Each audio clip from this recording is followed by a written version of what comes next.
Ekat was a well-known woman in a bustling Nigerian town, where life revolved around hustle and survival. Her small shop was famous for its delicacies, freshly tapped palm wine that flowed like nectar and sizzling plates of roasted and fried meats that made mouths water. Workers, market traders, and even the town's wealthiest would gather at her shop to unwind after a long day.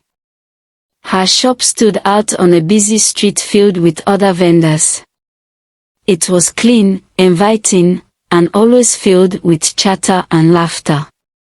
Ekat herself was the star of the show, her lively personality drawing people in. She would joke with customers and serve them personally, ensuring they left satisfied and eager to return. Over the years, Ekatte's business grew beyond anyone's imagination. Her once modest stall became a modern establishment with tiled floors, comfortable chairs, and even ceiling fans to keep her customers cool.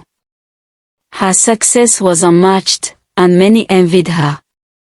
Among her competitors was Mama Ino, who owned a smaller palm wine and meat spot down the street.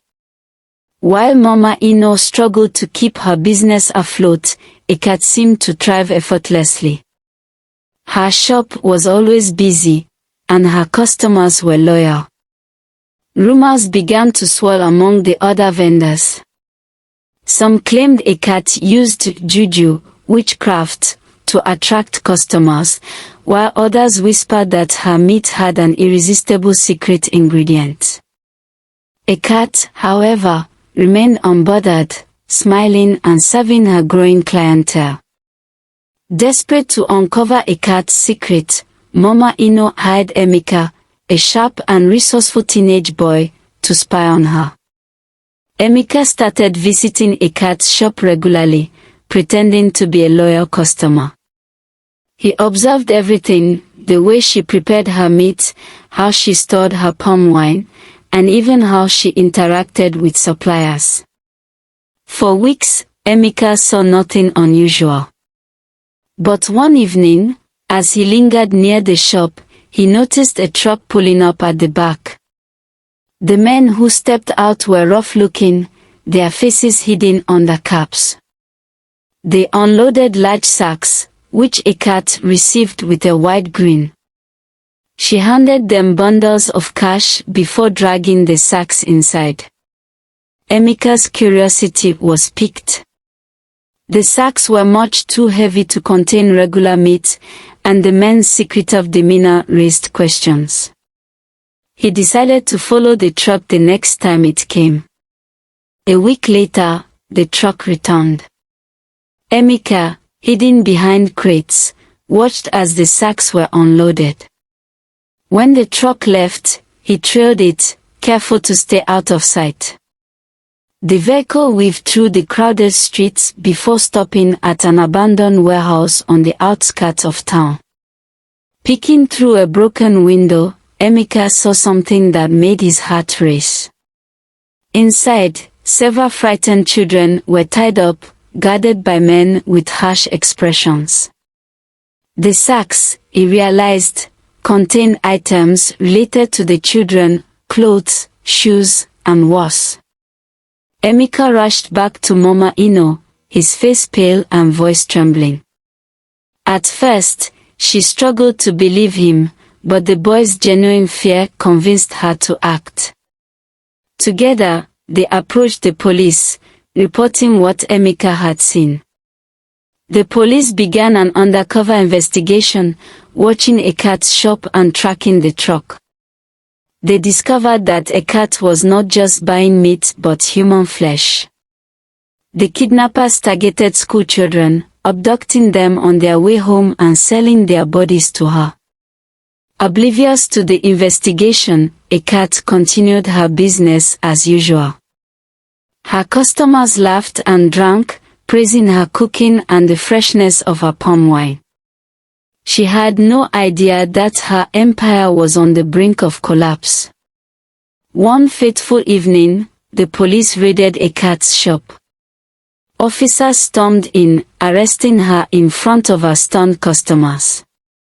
They searched her premises and found hidden freezers containing human remains, wrapped and labeled as different types of meat. The discovery sent shockwaves through the community. Customers who had eaten at her shop felt sickened, realizing they had unknowingly consumed human flesh. Parents panicked, fearing for the safety of their children. Ekatte's was taken into custody, where she broke down under interrogation. She confessed to everything, explaining that she had turned to the kidnappers when the cost of livestock became too high. Human meat was cheaper, and her customers never noticed the difference. The trial was swift and public. The courtroom was packed with townspeople eager to see justice served. Ekatte's sat silently, her once lively eyes now filled with fear and regret. The judge condemned her actions, sentencing her to life imprisonment. The kidnappers were also apprehended. Their network, which had operated for years, was dismantled. They, too, received harsh sentences, ensuring they would never harm another child. The community was left shaken. The once thriving street where Ekatte's shop stood now felt eerily quiet. Her abandoned shop became a grim reminder of the horrors that had unfolded. Parents in the town banded together, forming groups to escort children to and from school.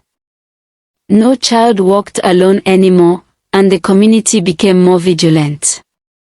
Emeka, hailed as a hero, received support from the townspeople to continue his education. His bravery had not only exposed the terrible crime but also saved lives. Mama Ino's business began to thrive.